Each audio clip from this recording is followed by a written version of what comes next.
It is almost too ridiculous to mention it, but I'm afraid I have to because of the more than 40% of the American population who, as I lamented in Chapter 1, accept the Bible literally. Think what the geographical distribution of animals should look like if they'd all dispersed from Noah's Ark. Shouldn't there be some sort of law of decreasing species diversity as we move away from an epicenter, perhaps Mount Ararat?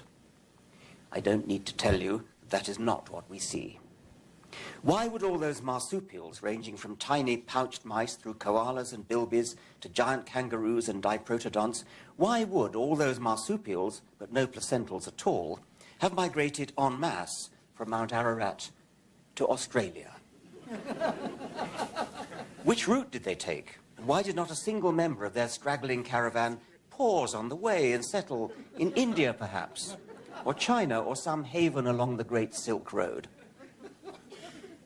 Why did the entire order Edentata, all 20 species of armadillo, including the extinct giant armadillo, all 6 species of sloth, including extinct giant sloths, and all 4 species of anteater, troop off unerringly for South America, leaving not a rack behind, leaving no hide nor hair nor armor plate of settlers somewhere along the way? Why did all the penguins undertake the long waddle south to the Antarctic, not a single one to the equally hospitable Arctic? Once again, I'm sorry to take a sledgehammer to so small and fragile a nut, but I have to do so. I have to do so because more than 40% of the American people believe literally in the story of Noah's Ark. We should be able to ignore them and get on with our science, but we can't afford to because they control school boards. They homeschool their children to deprive them of access to proper science teachers. And they include many members of the United States Congress, some state governors, and even presidential and vice presidential candidates.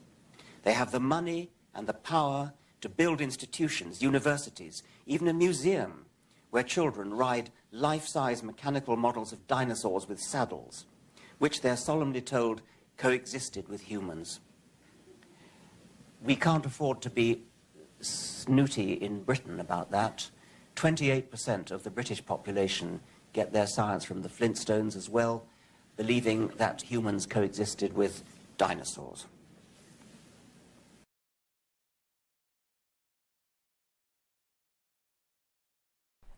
John mentioned in the answer to the previous question the idea of the physical constants being finely tuned.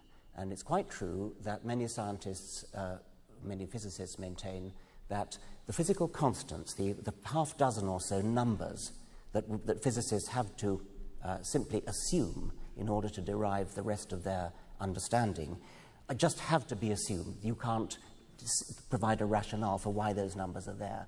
And physicists have calculated that if any of these numbers was a little bit different, the universe as we know it wouldn't exist. We wouldn't be here.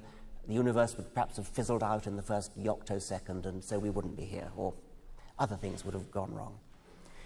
It's tempting, once again, to import the easy, facile idea of a designer and to say that the designer twiddled the knobs of the universe at the Big Bang and got them exactly right, got the gravitational constant right, got the strong force right, the weak force right, and so on.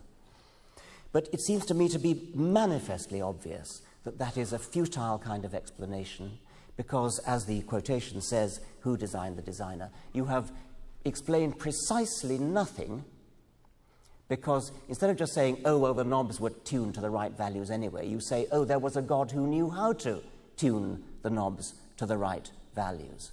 And if you're going to postulate that, then you've, in a sense, sold the pass. I want to address the who designed the designer question because it's the old schoolboy question, who created God? I'm actually very surprised to find it as a central argument in your book because it assumes that God is created. And I'm not surprised, therefore, that you call the book The God Delusion, because created gods are, by definition, a delusion.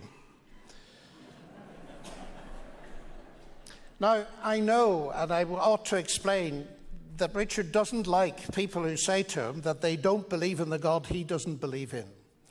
But I think that this is possibly touching a sore spot because you leave yourself wide open to the charge. After all, you are arguing that God is a delusion. And in order to weigh your argument, I said that it is you who's arguing that God is a delusion. Oh, sorry. All right. And in order to weigh that argument, I need to know what you mean by God. And if you say, if there is a God, you have to ask who created God, that means that you're reduced to thinking about created gods. Well, none of us believe in created gods, Jews, Muslims, or Christians. And I think that argument then is entirely beside the point, and perhaps you ought to put it on your shelf marked celestial teapots where it belongs. The God who created the universe, ladies and gentlemen, was not created. He is eternal. This is the fundamental distinction between God and the universe. It came to exist, he did not. And this is precisely the point the Christian apostle John makes at the beginning of his gospel. In the beginning was the Word. The Word already was. All things came to be by him. God is uncreated. The universe was created by him. Now, I don't know whether Richard has difficulty with the concept of the uncreated. I don't know, and I'd love to know whether he believes as a materialist that matter and energy and the laws of nature were always there, because if they were, he does believe in something eternal. So perhaps the difficulty lies in believing in an eternal person.